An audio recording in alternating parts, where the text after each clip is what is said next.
Okay, तो continue करते हैं। तो हम लोग, सर मेरे डाउट थे दो। हाँ जी, सर मैं ग्रुप में भेजी हूँ 2 क्वेश्चन, वो देख लीजिए एक बार। ठीक है।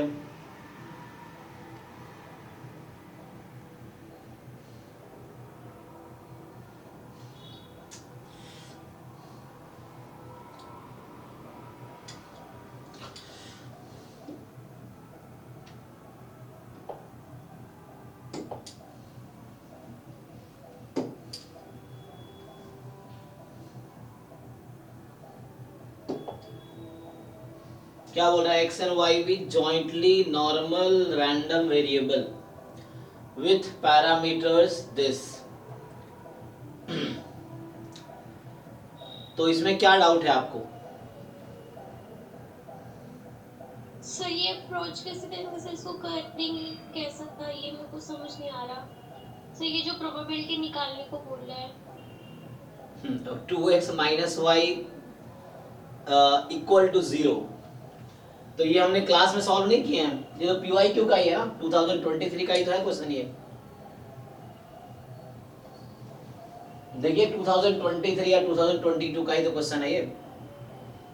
इसमें क्या दिक्कत है? जैसे मान लीजिए आपके पास एक्स वाई है, बाईवेरिएट नॉर्मल विथ पैरामीटर्स 0, -1, क्या है, सिग्मा 1, फिर 4, फिर -1/2।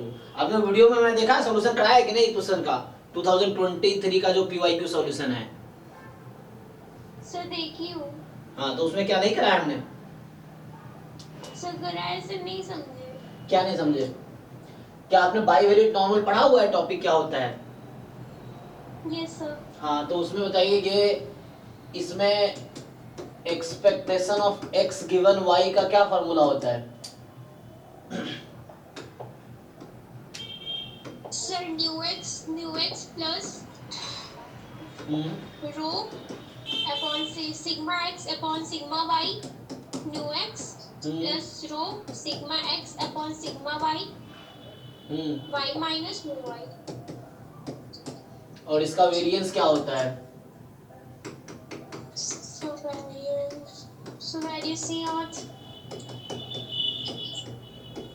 तो इसको रिवाइज कीजिए ना, एग्जाम में आप वेरिएंस क्या होगा? जैसे कहीं आप फंस जाते हैं, हाँ ठीक है, मतलब मैं बता रहा हूँ लोग जो भूल जाते हैं। जैसे आप अभी कहीं किसी क्वेश्चन में फंस जाते हो, तो आपका क्या अप्रोच होना चाहिए? घर पे अगर है तो हम बुक उठा के देख लेंगे, या गूगल कर लेंगे, या फिर हम सॉल्यूशन देख लेंगे। कोई चीज भूल गए हैं तो, है ना, क्योंकि आपको फॉर्मूला याद नहीं है। तो क्योंकि एग्जाम में क्या होगा, अब सोचो यही सिचुएशन एग्जाम में आ गई, सेम क्वेश्चन आया, अब वहां पे आप वेरिएंस याद नहीं है आपको, तो किससे पूछोगे? तो क्वेश्चन छोड़ना पड़ेगा, दूसरा कोई रास्ता नहीं आपके पास। ना आप बगल वाले से पूछ सकते हैं, ना चीटिंग कर सकते हैं वहां पे। तो आपको रिवीजन इसलिए जरूरी है कि चीजें हम भूल ना जाए। तो रिवीजन सिलेबस का, रिवीजन पीवाईक्यूज का, रिवीजन अभी जो टेस्ट दे रहे हैं, तो उसको एक बार फिर से आप सॉल्व कर सकते हैं, 2 बार 3 बार एक टेस्ट को, ताकि ये दिखे कि जो गलतियां पहली बार हुई तो दूसरी बार ना हो, ये जो दूसरी बार गलतियां हुई वो तीसरी बार ना हो। तो ये जरूरी है रिवीजन करना।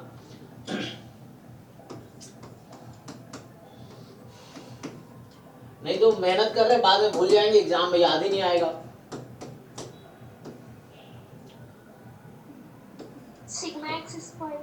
हाँ, तो यही फॉर्मूला इस क्वेश्चन में लगाने हैं। तो यहाँ बस दूसरा ये है कि आपको ये बोल रखा है इन्होंने कि probability x plus y, in fact ये मैं इसलिए निकलवाया हूं क्योंकि जो x given y is equal to y है, this is normal with this mean and this variance.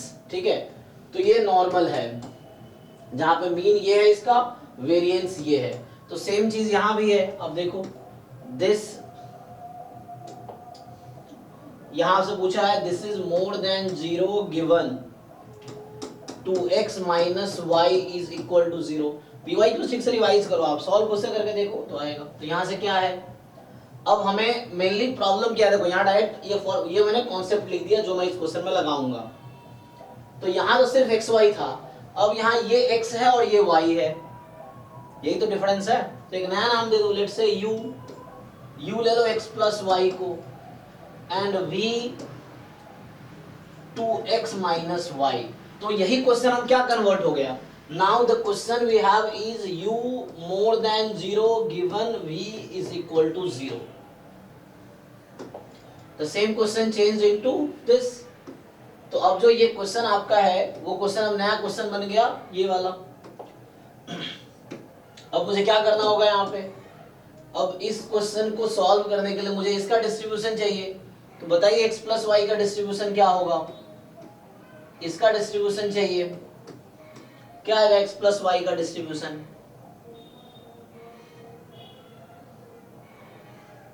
-1। तो मीन यहाँ म्यू x म्यू y, तो ये -1 और variance x plus variance y independent है नहीं है ना, तो कोवेरिएंस टर्म भी यूज होगा यहाँ पे। सर ये इसके बाद निकाल के फिर वही हम expectation of x given y करके स्टैंडर्ड करके कर देंगे। अब इसके बाद ये करेंगे जो यहाँ किया है। अब अगर ये हमारे पास आ गया तो अब हम यहाँ पे u गिवन v का डिस्ट्रीब्यूशन निकालेंगे। तो वो क्या होगा, normal with some mean some variance. और अगर तो यहां से पहले आपको ये करना पड़ेगा, तो आप यहां से निकालो expectation of u given v, variance of u given v, ये इस फॉर्मूले से, जो फॉर्मूला यहाँ बताया आपने उस फॉर्मूले से आ जाएगा। अब उस फॉर्मूले से आ गया, अब इसका मान लो मैं नया नाम अभी w रख देता हूँ एग्जांपल के लिए। तो पहले u given v is equal to 0, यहाँ इसका निकालना पड़ेगा, u given v is equal to 0, ये आपको करना है। तो u given v is equal to 0 का मीन वेरिएंस, उससे डिस्ट्रीब्यूशन आ गया। अब मुझे क्या चाहिए, तो मुझे यहाँ से चाहिए दिस क्वांटिटी। तो ये वाला क्वेश्चन रिड्यूस हो गया था इसमें, अब ये क्वेश्चन रिड्यूस हो जाएगा। मैंने u गिवन v बराबर 0 का नाम रख दिया,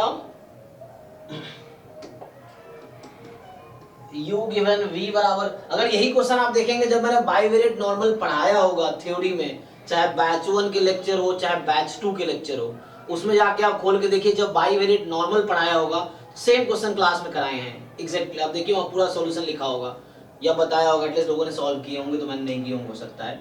तो आपको बैच 1 बैच 2 वाले में देख सकते हैं आप, जो बैच 3 का पीवाई की उसमें भी सॉल्व कर रखा है ये, एटलीस्ट नहीं किया होगा, हिंट दिया होगा करना क्या है, जो यूनिट में यहाँ दे रहा हूँ आपको। यहाँ से क्या होगा, तो मुझे अब ये क्वेश्चन रिड्यूस हो गया w मोर देन 0।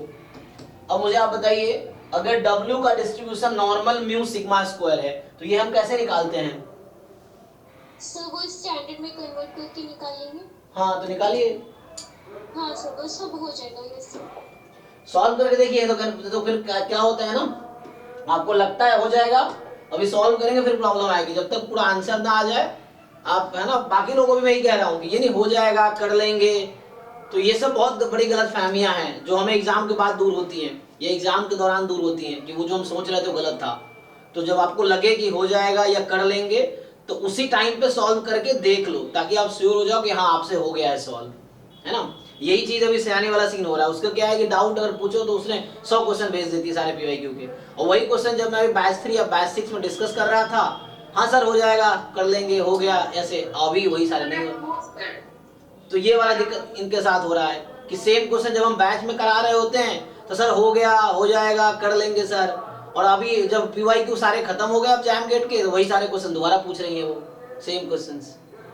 इसलिए मुझे गुस्सा आता है कि जब पढ़ा रहे थे, जब हम बैच 3 में पीवाईक्यू कर रहे थे जैम के, तब आप कहाँ थे? जब हम गेट का बैच जब पीवाईक्यू कर रहे थे, अभी कर ही रहे हैं अभी, तब आप क्यों नहीं पूछते? अब जब पीवाईक्यू खत्म हो रहा है गेट का, तब आपके 100-200 डाउट आ रहे हैं उसी पीवाईक्यू में जो हम ऑलरेडी डिस्कस कर चुके हैं। तो उस समय प्रेजेंट में क्यों डिस्कस नहीं करते आप? सेम हाल इस क्वेश्चन का है, ये भी ऑलरेडी हमने क्लास में आप बाइवेरिएट नॉर्मल का पीवाईक्यू सिलेबस जब पढ़ा रहा तब जाके देखो, तब भी करा रखा है ये क्वेश्चन।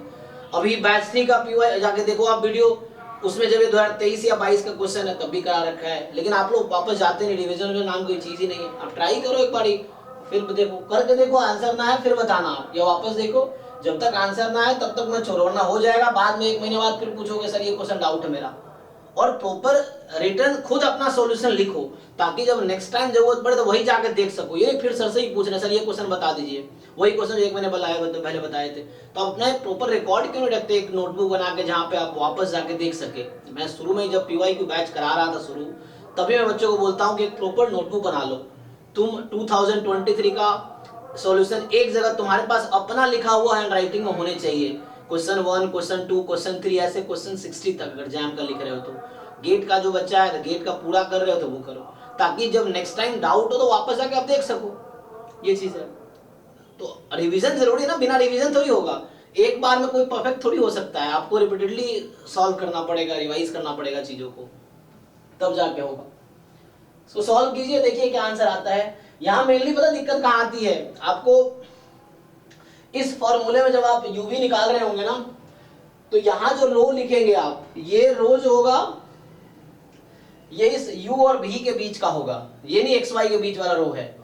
यहाँ जब आप फॉर्मूला लिखेंगे u गिवन v, जैसे यहाँ जो रो लिखा हुआ ये रो क्या है, xy के बीच का रो है, ठीक है ना। और जब हम यहाँ पे रो यूज करेंगे इस फॉर्मूले में, तो ये वाला जो रो यूज कर रहा हूँ को रिलेशन कोएफिशिएंट, वो u और v के बीच वाला होगा, ये आपको ध्यान रखना था। इसके बीच का पहले आप uv का मतलब, इनफैक्ट मैं ये कहना चाहता हूँ यहाँ पे कि ये जो uv है ना, u, v, it will have bivariate normal, ये बोला ना u ये है v ये है, तो uv का जो डिस्ट्रीब्यूशन होगा bivariate normal mu u mu v, मतलब म्यू v रही sigma u square sigma v square, और रो u भी होगा, जैसे ये रो xy बोल देता हूं मैं यहाँ पे, तो ये रो xy के बीच का है।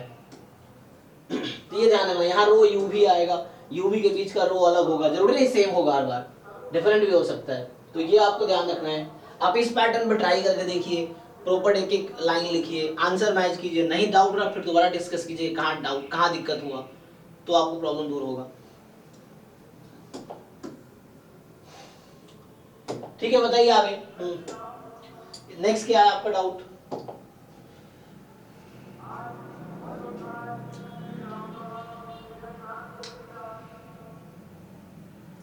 Let xy be the two independent uniform 0 1 random variable, z maximum xy, w minimum है, तो 16 time covariance between z and w।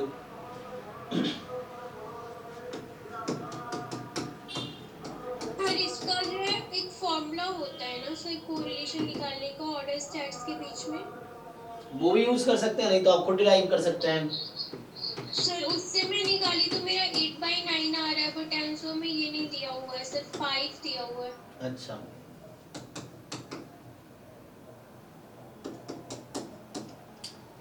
तो ये दो ही रैंडम वेरिएबल है, तो ये हो गया आपका, ये एक्चुअली यहाँ n की वैल्यू 2 है ना, सैंपल साइज 2 है, और सैंपल साइज 2 है तो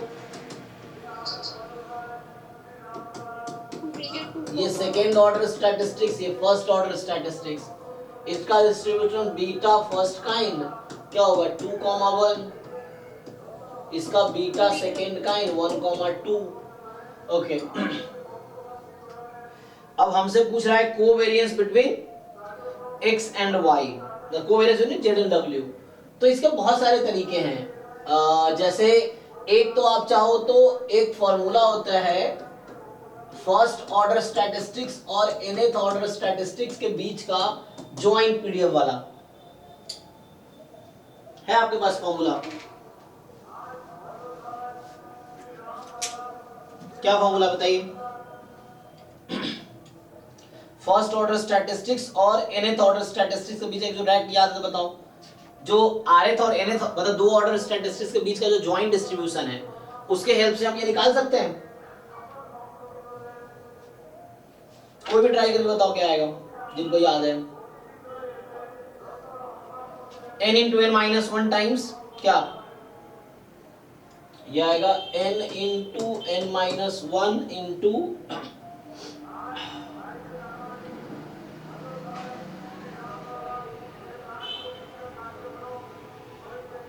पीडीएफ लिखना है ना, तो पीडीएफ आएगा nth ऑर्डर स्टैटिस्टिक्स मतलब क्या ले रहा हूं मैं y, और minus first order statistics x, इसकी power n-2 0 less then x less than y। तो इनफैक्ट आपको जैसे z और w के टर्म में है ना, तो मैं यहाँ zw कर देता हूँ तो आपको शायद आसानी हो। zw तो यहाँ आ जाएगा zw के लिए w माइनस z, तो यहाँ आ जाएगा। ये एक तरीका है, मैंने कहा सिर्फ यही तरीका है। एक क्वेश्चन करने के बहुत सारे तरीके हैं और सबसे बेस्ट तरीका वो होगा जो आप खुद सोचेंगे, अपना तरीका करेंगे। यही तरीका होगा जो एग्जाम में आपको याद आएगा, एग्जाम में आप अप्रोच करेंगे, या आपको प्रैक्टिस करके जो मैं कर रहा हूँ इसी को ठीक से समझो। ये भी चीजें हैं। जैसे ये साहब देख लो, कोई क्वेश्चन पूछते हो मैं सॉल्व फॉर्मूला देखी थी कोरिलेशन बिटवीन, मतलब अगर दो और एक rth ऑर्डर स्टैटिस्टिक्स और s ऑर्डर स्टैटिस्टिक्स है तो उसके बीच में फॉर्मूला था कि under root r 1 plus n minus s और अपॉन में s 1 plus n minus r करके था।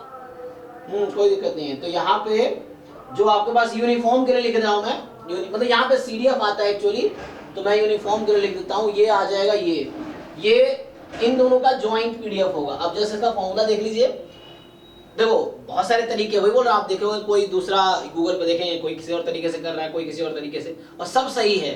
ये थोड़ी कि जो मैं कर रहा हूँ वही सही है, सारे तरीके सही हैं। अब जैसे कोई भी आप देखोगे, जो होता क्या है ना, एक अच्छा स्टूडेंट कौन है जो खुद ट्राई करता है, डिफरेंट अप्रोचेस ट्राई करे, फिर वो सीखे, वो अप्लाई करे, है ना। तो ये चीजें हैं, ये नहीं कहीं से सॉल्यूशन मिल जाए फिर उसको हम रट्टा मार ले, तो उससे क्या होगा, आपका सिर्फ वही क्वेश्चन सॉल्व हुआ आपसे और आप वही क्वेश्चन सॉल्व कर पाए। दूसरा क्वेश्चन जब वैसे कॉन्सेप्ट मिलेगा फिर आप नहीं कर पाओगे, क्योंकि आपने रट्टा मार दिया ना सॉल्यूशन को, आपने अप्रोच समझने की कोशिश नहीं की। आप खुद ट्राई करोगे ज्यादा अप्रोच समझ आता है। इनिशियली आपको चाहिए सॉल्यूशन समझने के लिए, फिर उसके जैसा कुछ क्वेश्चन इतना आप उस सॉल्यूशन से सीख सको कि उस जैसे कोई और क्वेश्चन हो तो आप अप्रोच ले सको, एटलीस्ट ट्राई कर सको। आंसर आए ना अलग बात है, एटलीस्ट आप ट्राई तो कर सको, सॉल्व करने का आपके अंदर करेज तो हो कि हाँ मैं सॉल्व कर सकता हूँ, कर सकती हूँ। ये चीजें हैं या ट्राई करने का। देखिए तो ये अभी मैंने लिख दिया है इसका ज्वाइंट PDF। ये फॉर्मूला है, आप चाहो तो देख लो, ये जो मैंने लिखा है ये ऑलरेडी यूनिफॉर्म का ही है। पेज नंबर 168, ठीक है, वीके रोहतगी वाली बुक है, एग्जांपल नंबर 4 है। ये क्वेश्चन जो आप कर रहे हो यहाँ पे ऑलरेडी है, वो सॉल्व है, ठीक है। मतलब एग्जैक्टली नॉट सेम चीज फाइंड किया है, बस इसका ज्वाइंट लिख के दिखा रखा है। देखिए आप example number page number 168 example number 4 V K Rohatgi वाली जो बुक है, आप चेक कीजिए। अब आप जैसे मान लो अभी देखो मुझे फॉर्मूला याद है, लेकिन मैं कई बार हो सकता है कि मैं गलती ना कर दूं, इसलिए मैं एक बार देख लिया, श्योर हो गया। सेम आप घर पे भी कर सकते हैं, जब कोई चीज आप लग रहा है मिसिंग है, दिमाग में एग्जैक्ट याद नहीं है, तो मुझसे डायरेक्ट पूछने के बजाय आप थोड़े बुक का हेल्प ले लो, तो उससे फायदा ये होगा, बहुत कुछ सीखने को मिलेगा आपको। आप सीखने या फोकस करो, ये मत ढूंढो क्वेश्चन भेजूं कोई सोल्यूशन दे दे, तो जो शॉर्टकट लाइफ का है वो आपको बहुत आगे नहीं लेके जाएगा। आप जानते हो ना शॉर्टकट से सक्सेस नहीं मिलती है, सब कोर्स पढ़े होंगे आपने, तो ये शॉर्टकट ही तो है, किसी को क्वेश्चन भेज दिया, कोई सोल्यूशन भेज दिया, तो क्वेश्चन से सॉल्यूशन के बीच का जो फासला वो आपने कवर ही नहीं किया, तो उस बीच की जर्नी आपने कवर नहीं किया, तो आपने सीखा नहीं बहुत ज्यादा। तो जब आप ट्राई करते हो तो आप वो सीखते हो एक्चुअली, कि वो बीच का समझते हैं ना आप, लाइफ में क्या होता है, जो इंसान स्ट्रगल करके सक्सेसफुल बनता है तो उसमें एक अलग चमक होती है। कोई इंसान को सक्सेस मिलता है डायरेक्टली, तो उसमें कुछ ऐसा होता नहीं, जैसे आपने देखे होंगे ना जिनके फादर बहुत सक्सेसफुल हैं, उस पोजीशन में पहुंच गया। लेकिन एग्जांपल देख लो, अभिषेक बच्चन और शाहरुख खान है एग्जांपल के लिए, क्या दोनों में सेम एबिलिटी है? शाहरुख खान का फादर एक्टर तो नहीं था, वो खुद अपने दम पे वहां तक पहुंचा, तो उसके अंदर जो एबिलिटी है, और अभिषेक बच्चन भी एक्टर है, वो भी अच्छा एक्टर है, मैं बुरा नहीं कहना चाह रहा, बट अगर कॉम्पेरेटिव आप देखोगे, उसके फादर अमिताभ बच्चन है, तो एक्टर वो भी है, एक्टर वो भी है, दोनों अभिषेक बच्चन और शाहरुख खान, क्या दोनों सेम है? दोनों में अलग चमक नहीं दिखता आपको? ऐसा क्यों है? क्योंकि उसने वो जर्नी कवर किया है। तो वो जो स्ट्रगल वाली जर्नी जब इंसान कवर करता है, उसके अंदर एक अलग चमक होती है। मैं भी एक टीचर हूँ, दुनिया में एक टीचर है, लेकिन मैं दुनिया के बहुत सारे टीचरों से अच्छा हूँ, भले बेस्ट नहीं हूँ, लेकिन मैं दुनिया के लाखों टीचर से बेटर हूँ। क्यों? क्योंकि मैंने वो जर्नी कवर की। मैं पिछले 13-14 साल से पढ़ा रहा हूँ, तो मुझे पता है, इतने सालों से मैंने पढ़ाए, तो वो जो मैंने फेस देखे हैं, कोई जब आप शुरू करोगे टीचिंग तो बहुत सारे ऐसा आप फेलियर फेस करोगे, जो ऑलरेडी मैं फेस कर चुका हूँ, तो मुझे ये पता है कि हाँ मैं एक अच्छा टीचर में से एक हूँ। ये चीजें हैं तो क्योंकि मैंने वो जर्नी कवर किए हैं। अब ऐसा थोड़ी कोई खड़ा होगा पहले दिन ही बोलेगा मैं दुनिया का सबसे अच्छा टीचर, नहीं हो सकता वो, जब तक आप वो जर्नी, सेम आपके साथ है कि आप लोग जब क्वेश्चन सॉल्व कर रहे हैं, तो कोई सॉल्यूशन भेज दिया, सॉल्यूशन आपने देख लिया, तो आपके पास सॉल्यूशन तो आ गया, लेकिन आपका ब्रेन उतना डेवलप नहीं हुआ। और ये आपको समहाउ लाइफ में बहुत आगे जाने के लिए आपका ब्रेन को डेवलप होना जरूरी है। मतलब अप्रोच लेना जरूरी है। तो आप सीख रहे हो ठीक है, लेकिन आगे हर बार कोशिश करो कि पहले खुद ट्राई करें, फिर हम सॉल्यूशन से पूछे। तो जो लोग ट्राई करके पूछते हैं बहुत अच्छी बात है, क्योंकि आप ट्राई कर रहे हो तो आप सीखने की कोशिश कर रहे हो, फिर आप सीखोगे। ठीक है, चलिए देखिए इसको आगे। तो क्वेश्चन क्या था, इसके बीच का मुझे कोवेरियंस चाहिए, है ना। आगे आते हैं। सो कोरिलेशन, हाँ कोई बात नहीं, कोरिलेशन के बाद कोवेरियंस से कोरिलेशन आ जाएगा। तो चलिए पहले कोवेरियंस निकालते हैं। बताइए क्या करते हैं कोरिलेशन के लिए। कोवेरियंस पहले निकालें फिर कोरिलेशन आएगा ना, क्योंकि हमें चाहिए कोरिलेशन। तो जैसे अगर हमें कोरिलेशन चाहिए तो ठीक है ना, कोवेरियंस ही चाहिए। पूछा क्या पता नहीं, देख लो क्या पूछा है, देखना पड़ेगा। तो क्या पूछा आपसे, देखिए मतलब कोवेरियंस ही चाहिए ना। हाँ कोवेरियंस पूछा ना, 16 टाइम कोवेरियंस पूछा है। तो कोवेरियंस के लिए आपको सीधा सीधा क्या करना है, कोवेरियंस z कॉमा w, ठीक। तो हमें फॉर्मूला पता है, expectation of z into w minus expectation of z into expectation of w, ठीक। तो ये तो डायरेक्टली आ जाएगा, यहाँ हमें पता है डिस्ट्रीब्यूशन, तो डायरेक्टली ये चीज आ जाएगी, क्योंकि ये हमारे पास है एक्सपेक्टेशन ऑफ z और एक्सपेक्टेशन ऑफ w, ठीक है। तो यहां से मीन तो पता ही आप लोगों को क्या होता है, a upon m upon m plus n। तो यहाँ 2/3 आ जाएगी और ये 1/3 आ जाएगी। तो ये तो ऑलरेडी पता है मुझे, मेनली हमें ये कैलकुलेट करना है ना। तो ये हमें जॉइंट पीडीएफ इसलिए चाहिए था क्योंकि हम जॉइंट मोमेंट फाइंड कर सके। तो जॉइंट मोमेंट के लिए जॉइंट पीडीएफ मुझे चाहिए था, और ये एक्चुअली ये सिर्फ यूनिफॉर्म के लिए मैंने ये फॉर्मूला लिखा है। बाकी अगर आप देखें यहाँ होगा CDF at W minus CDF at Z, ये इसके लिए ये फॉर्मूला लिखा है मैंने। तो ये एग्जांपल ही था 168 पेज, है ना। एग्जांपल 4 है पेज 168 बीके रॉयत की AKMD सलाह वाली बुक में। तो आप ये देख सकते हैं। अब देखिए यहाँ से बस मुझे तो ये तो आ जाएगा, अब मुझे बस ये कैलकुलेट करना है। देखिए करते हैं कैलकुलेट। तो expectation of z into W, है ना। तो ये हो गया z इंटू डब्ल्यू। अब ये आप लिख लीजिए। तो n यहाँ आपके पास क्या है, इस क्वेश्चन में n2 है तो रख दीजिए 2 इंटू 2 माइनस 1, तो इसको हटा देते हैं। तो उसमें शॉर्टकट में लिख देता हूँ। तो ये हो गया आपका जस्ट 2, है ना। पावर, अच्छा एक मिनट, तो ये पावर 2 है ना इसका, और 2 माइनस 2 कितना हो जाएगा, ये तो जस्ट ये आ गया 2 माइनस 2 0, पावर 0 मतलब खत्म। तो देखो ये रिड्यूस हो गया सीधा सीधा। तो मतलब अगर मैं चलो इसको रखूं अगर, तो इसको यहाँ लिख देता हूँ, इक्वल टू क्या आ जाएगा, क्योंकि मेरे पास तो n2 है ना, सैंपल साइज 2 का है। So this PDF reduce to 2 where 0 less than z less than w less than 1। अब बताइए इनटू पीडीएफ 2 क्या लिखूं, आपकी मर्जी। अब पहले dz dw लिखे या dw dz लिखो, मर्जी है। चलो मान लो dz dw, ठीक। ये मैं इसकी वैल्यू पहले जरा निकाल रहा हूं। अब बताइए यहां से देख के बताओ, इसमें z की लिमिट कितनी है, z की लिमिट क्या लेंगे 0 to w, तो यहाँ हो गया 0 to w, और w की लिमिट क्या है 0 to 1, हाँ 0 to 1, ठीक। तो यहाँ से आ जाएगा। देखिए तो अब क्या करते हैं हम लोग, सो इसको बस सिंप्लीफाई करते हैं। देखिए क्या आएगा, तो 2 बाहर, या डायरेक्टली समझो 2 इंटू जेड का इंटीग्रेशन जेड स्क्वायर, ये जेड का जेड स्क्वायर बाई 2 कट जाएगा।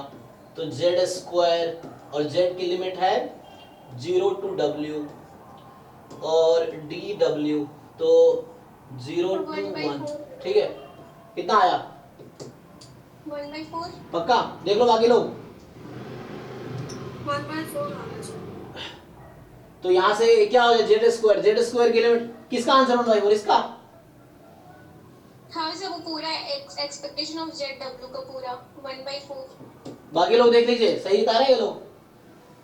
तो अरे यहाँ w था पहले से, एक मिनट, ये w मिस हो गया ना। तो हमने 2z हमारा ये था, तो 2z का z स्क्वायर बाई 2 कट गया z स्क्वायर, और w ऑलरेडी है। अब ये करके 1/4 आ गया। आपसे क्या पूछा गया है, तो आप यहाँ से पहले ये निकाल लीजिए। तो ये जब निकालेंगे तो 1/4 माइनस EZ/EW। तो ये देखिए, ये फॉर्मूला चेक करना, बीटा फर्स्ट काइंड 2,1 का मीन यही होगा ना, और बीटा सेकंड काइंड 1,2 का मीन यही होगा। तो यहाँ से जब आप मल्टीप्लाई करेंगे तो EZ/EW जो होगी हमारे पास कितना 2/9 चेक कर लो।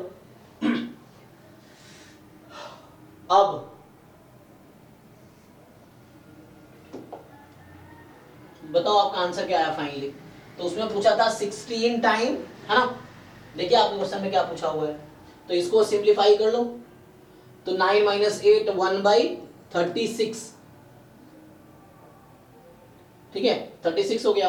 तो आपसे पूछा था 16 time covariance between Z and W, तो 16 टाइम 1/36। अब देख लीजिए आप लोग,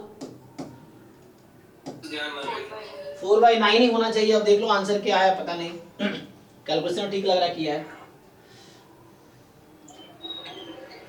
सर मैं उस फॉर्मूला से की हुई थी, तो फिर उससे मेरा, आप एक बार लिख दीजिए वो फॉर्मूला। सर √r, किसका फॉर्मूला, कोवेरिएंस बिटवीन, कोरिलेशन नहीं सर, ये कोरिलेशन का फॉर्मूला है। तो सर कोरिलेशन में निकाल ली, तो कोरिलेशन से जो भी मतलब हमारा वो रिलेशन होते हैं कोवेरिएंस और वेरिएंस वाले फॉर्मूला से, तो सर मैं उसकी हेल्प से निकाली थी कोवेरिएंस। तो कोरिलेशन बिटवीन किसका, सर ये हाँ। हमारा वही xn एंड x1 का, x2 एंड x1 का। तो सर r √, मैं क्या लिखूं, कोर फॉर्मूला क्या है, sir correlation between rth order statistics and s order statistics okay, is equal to √r r1 plus n minus s, फिर अपॉन में अंडर रूट के अंदर ही रहेगा, हाँ sir, s into 1 plus n minus r। Okay, और sir इसमें जो हमारा r होता है वो हमारे s से छोटा होता है, तो हमारा r यहाँ पे 1 हो जाएगा। तो इसकी हेल्प से मैं कोरिलेशन निकाल ली। तो कोरिलेशन इज इक्वल टू हम करके वो कोवेरिएंस और वेरिएंस वाला जो होता है उसकी हेल्प से सर हम निकाले थे कोवेरिएंस। तो हमारा उससे आंसर 8/9 आ रहा था। यहाँ से कोरिलेशन क्या होगा, सेकेंड ऑर्डर, r छोटा है ना, फर्स्ट एंड सेकेंड, तो first order statistics, second order statistics. तो यहाँ से आपके पास r आपके पास क्या है, 1 है, तो 1 प्लस 2 माइनस 2 और 2 इंटू 1 प्लस 2 माइनस 1 कितना आया जी देख लो। तो ये तो न्यूमरेटर 1 हो गया, ये 2 प्लस 1 3 माइनस 2, तो ये 4 हो गया, चेक कर लीजिए। तो ये 1/2 आ गया, तो 1/2 ओके। अब ये प्लस 1/2 या माइनस 1/2 तो चेक करना पड़ेगा आपको। तो यहाँ पे अगर ये आ गया ठीक है प्लस 1/2, तो covariance between first order statistics second order statistics upon variance of first and second, तो क्रॉस मल्टीप्लाई करेंगे तो 1/2 into variance of first order statistics into variance of second order statistics. वो दोनों जो है हमारा वो 1/9 आ रहा है। बताइए जी बाकी लोग, ये बीटा फर्स्ट काइंड का वेरिएंस क्या आता है देख लो एक बार। तो वो ऐसा ना, alpha into beta upon alpha plus beta, वो सब 1/9 आ रहा है। चेक कर लो भाई, बाकी लोग भी कंफर्म करो सही कह रही है। तो ये जो बीटा 21 है और बीटा 12 है, इन दोनों का वेरिएंस कितना आएगा कोई चेक करके वो बताओ। तो अल्फा इंटू बीटा कितना आता है, 1/18 आएगा। ओके बाकी लोग देख लीजिए एक बार, वो कुछ फॉर्मूला क्या था, alpha into beta upon alpha plus beta whole square, फिर अल्फा प्लस बीटा प्लस 1, ऐसा कुछ ना। तो इसको पुट कीजिए, तो 1/18 ओके। तो यहां से अगर आप पुट करेंगे तो 1/18 किसका है, वेरिएंस का रूट था ना, यहाँ पे एक मिनट रूट छूट गया, ठीक है ना, वो रूट छूट गया ना। तो यहां से अगर आप करेंगे, क्योंकि कोवेरिएंस है ना, तो कोरिलेशन रूट में वेरिएंस है, वेरिएंस, तो वेरिएंस यहाँ आएगा, तो हाफ इंटू 1/18 आ जाएगा। तो ये 1/36 आया यहाँ से। तो ये क्या है हमारा, क्या आया 4/9, अच्छा 16 सही तो है, सेम ही तो आया। आप 1/18 कैसे आया सर? अब फॉर्मूला चेक करो आप एक बार। तो ये तो हमारे पास आया कोवेरिएंस, आपके एग्जाम में जो आपके क्वेश्चन में पूछा हुआ है 16 time covariance between first order statistics and second order statistics, so 4 time 1/36, तो 4/36 36 जो मेरा आया है, सॉरी कितना आया ये, कैंसिल करो 1/9, ओह सॉरी हाँ 16 इंटू 1/36, तो 16 से कैंसिल हो गया, तो यहाँ से आ गया 4/9। तो ये वही आंसर है जो हमारा आया है। अब आपके यहाँ के सामने एक मेथड ये है जो मुझे समझ आया अभी, एक मेथड ये है जो अभी इन्होंने सजेस्ट किया है ना, ये बल्कि आसान मेथड है ना।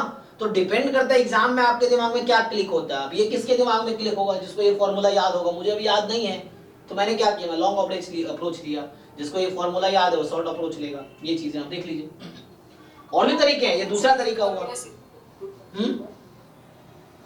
ये फॉर्मूला सभी डिस्ट्रीब्यूशन के लिए है, लेकिन चेक करना पड़ेगा मुझे। हाँ जी, ये हमेशा यूनिफॉर्म के लिए, यूनिफॉर्म 0,1 ये सिर्फ यूनिफॉर्म के लिए होगा। ओके तो मतलब डिराइव किया जा सकता है, प्रूव कर सकते हैं ये चीजें हम। तो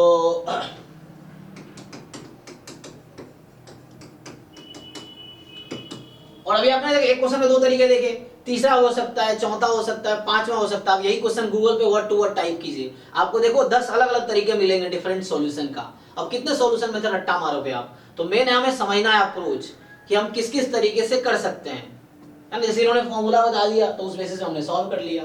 और आंसर हर अप्रोच से सेम ही आएगा, अगर अप्रोच करेक्ट है तो आंसर करेक्ट आएगा। ये थोड़ी अब रट्टा मारना है सॉल्यूशन मुझे कि नहीं कितने क्वेश्चन के सॉल्यूशन रट्टा मारे, वो सॉल्यूशन थोड़ी रट्टा मार सकते। कॉन्सेप्ट लिमिटेड है, डेफिनेशंस लिमिटेड है, थ्योरम्स लिमिटेड है, वो सब याद किया जा सकता है, लेकिन क्वेश्चंस के सॉल्यूशन याद नहीं किए जा सकते। तो उसके लिए हमें बस ये समझना है कि हम स्टार्ट कैसे करें, सॉल्यूशन सॉल्व कर लेंगे, ये चीजें हैं, है ना। चलिए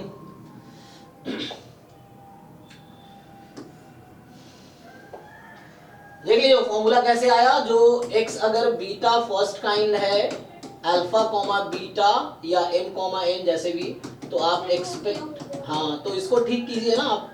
अब माइनर मिस्टेक के चक्कर में इतना टाइम आप लगवाते हैं ये, लेकिन चलो नया अप्रोच आ गया तो वो आप दोबारा उसी क्वेश्चन को दोबारा सॉल्व करते हैं, कैलकुलेशन ठीक हो जाता। तो आपको देखना है कहाँ मिस्टेक था।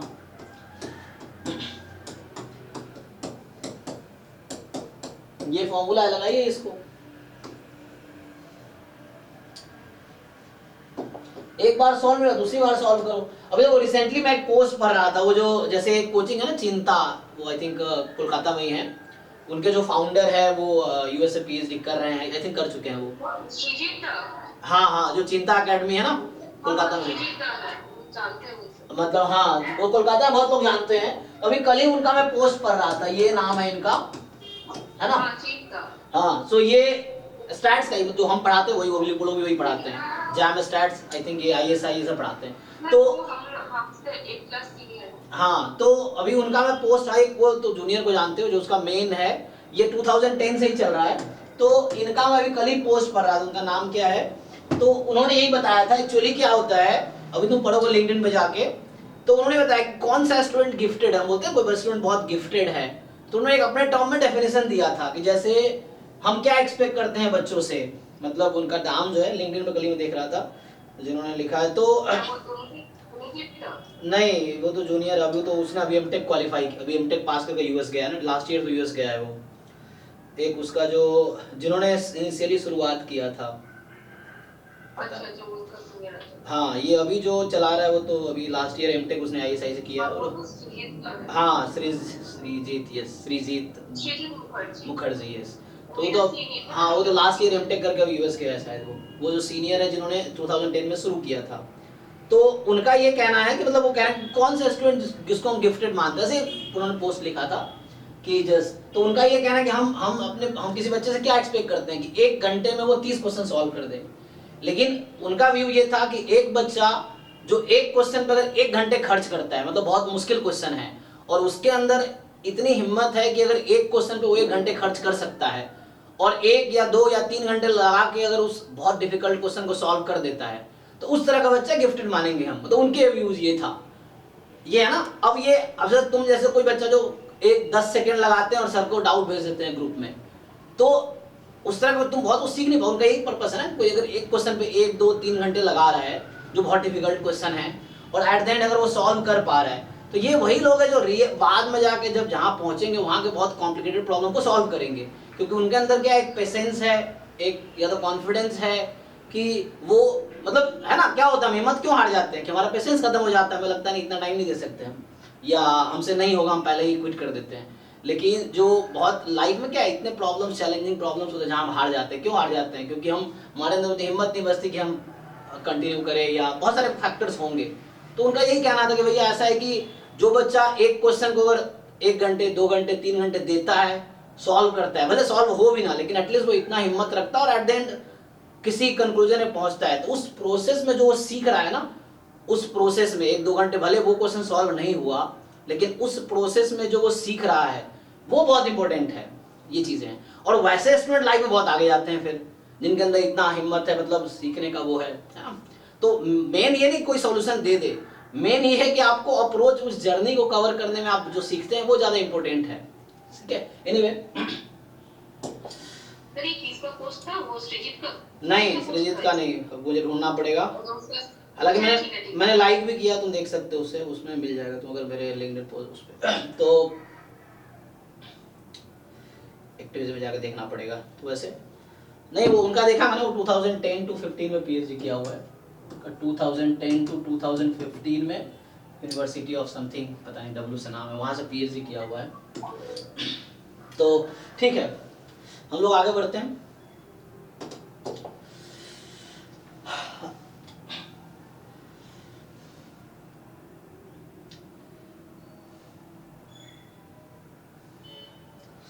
नेक्स्ट क्वेश्चन जो है कि Z क्या है, number of tosses of a fair coin required to get the first head. Okay, so Z कोई number of tosses of fair coin required to get the first head. तो मतलब ये हो गया कि Z का डिस्ट्रीब्यूशन क्या है, ज्योमेट्रिक, ज्योमेट्रिक हाफ। सो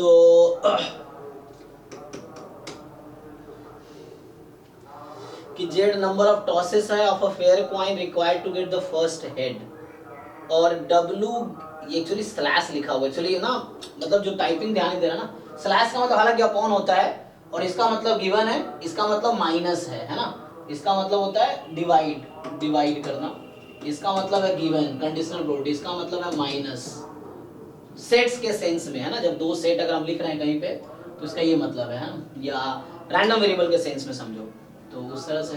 तो हालांकि यहाँ पे सेंस क्या है, इसका गिवन का है, तो इनका है कि W given Z is equal to M, ये हमारे पास है।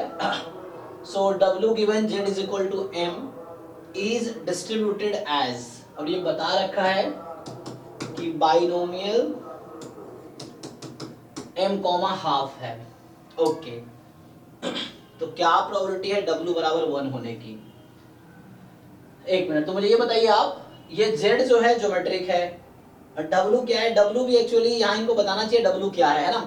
सो what they want to say, तो हमें मतलब इस क्वेश्चन से जो मुझे समझ आ रहा है कि Z and W are IID geometric P, then Z given W is equal to M, मान लीजिए इसका क्या डिस्ट्रीब्यूशन आता है।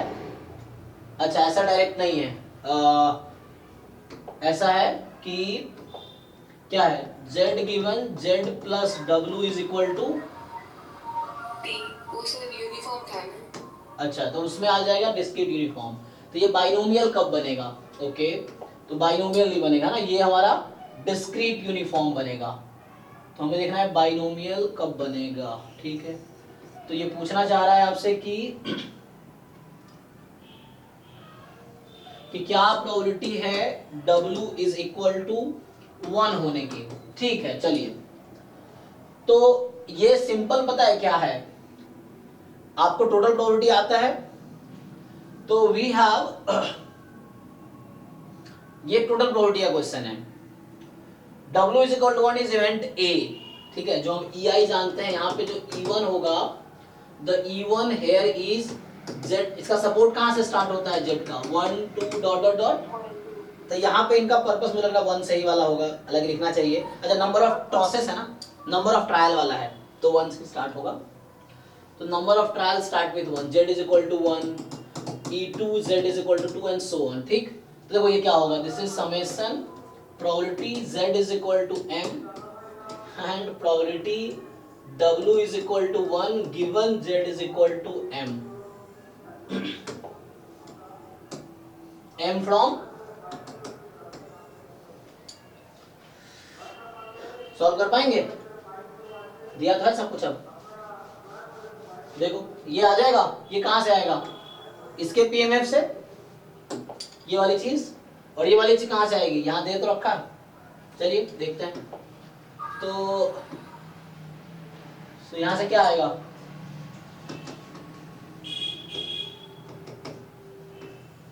z बराबर m, तो जो मैं हाँ हाफ की पावर चलो m हो जाएगा, और w बराबर 1 गिवन z बराबर m, तो w गिवन z बराबर m बायनोमियल है m कॉमा हाफ, तो मतलब ये m चूज 1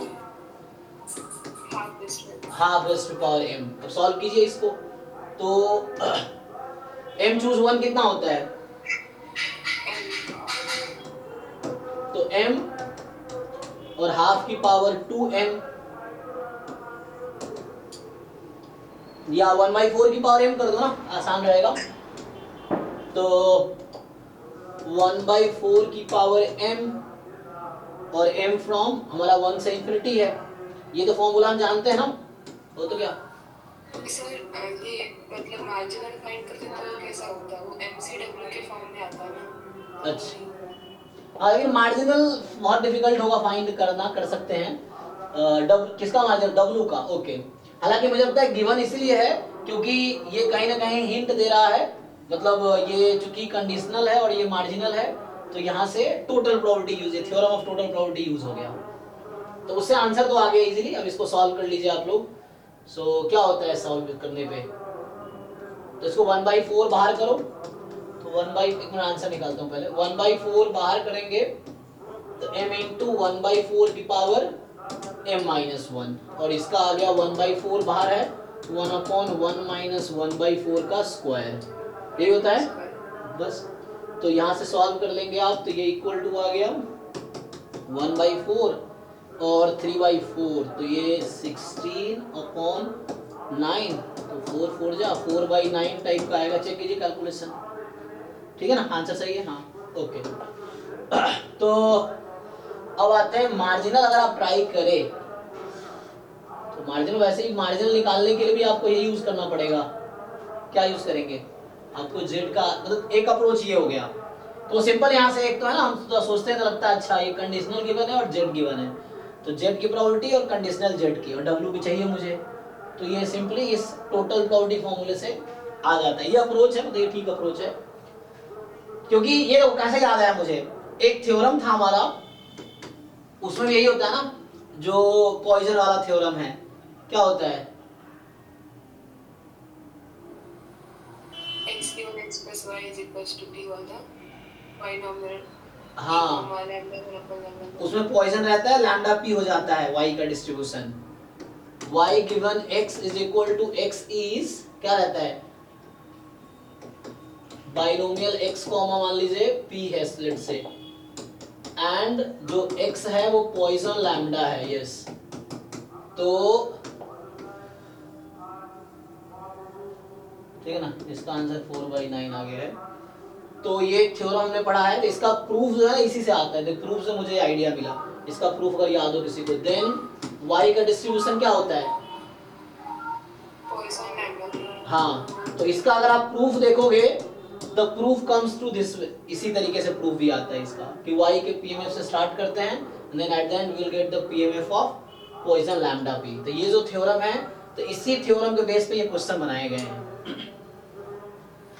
सो एक्स पॉइजन लैम्डा हटा के इसने ज्योमेट्री कर दिया, मतलब जेड को, वही जो यहाँ पॉइजन है उसको ज्योमेट्री कर दिया, और फिर वही है, तो यहाँ पॉइजन का पॉइजन आ गया, जब ये ज्योमेट्रिक है तो उसके हिसाब से कुछ आएगा। अब अच्छा आप मार्जिनल निकालना चाह रहे थे, निकाल सकते हैं देखिए, लेकिन मार्जिनल के लिए भी यही करना पड़ेगा, सेम चीज आ जाएगा मार्जिनल भी। आई थिंक मार्जिनल जो आएगा आ जाएगा, देखिए probability W is equal to let say n, या कुछ नया नंबर लगा लो, w is equal to something a b c d e f g h, m तो यूज है तो n रख लूंगा, चलो n रख लेता हूँ। तो यहाँ से आ जाएगा समेशन, करना यही पड़ेगा आपको, total probability z is equal to m into probability w is equal to n given z is equal to m, और m फ्रॉम 1 टू इंफिनिटी, ये है। अब यहाँ से आप प्रोसीड करेंगे तो आएगा, क्योंकि वैसे आप सोच रहे हो क्या कर सकते हैं, आप सोच रहे हो कि हम अगर ज्वाइंट अपॉन मार्जिनल करके प्रोडक्ट करेंगे, लेकिन आपको उसके लिए W का सपोर्ट यहाँ हालांकि 0 से स्टार्ट है, नहीं बायोमेल है ना, W स्टार्ट विद 0, इसने 1 पे पूछ लिया तो आसान है, ऐसे थोड़ा मुश्किल होगा। ये है तो 1 पे पूछा इसलिए क्वेश्चन थोड़ा आसान है, क्योंकि 1 पे कैलकुलेशन यहाँ इजी हो गया है, बाद में ये कॉम्प्लिकेट हो जाएगा, क्योंकि m चूज n हो गया तो n टर्म का प्रोडक्ट है, वहाँ कॉम्प्लिकेट होगा। बट ठीक है, इस क्वेश्चन का ये सॉल्यूशन है।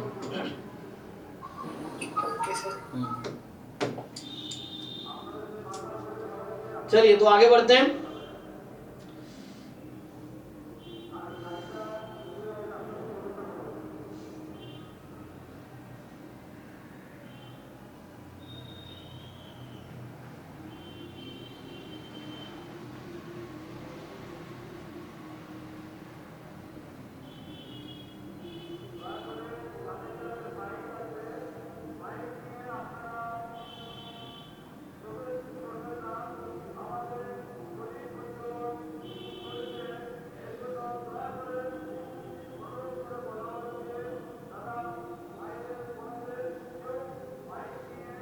अब ये मॉक टेस्ट 17 का स्टार्ट करते हैं।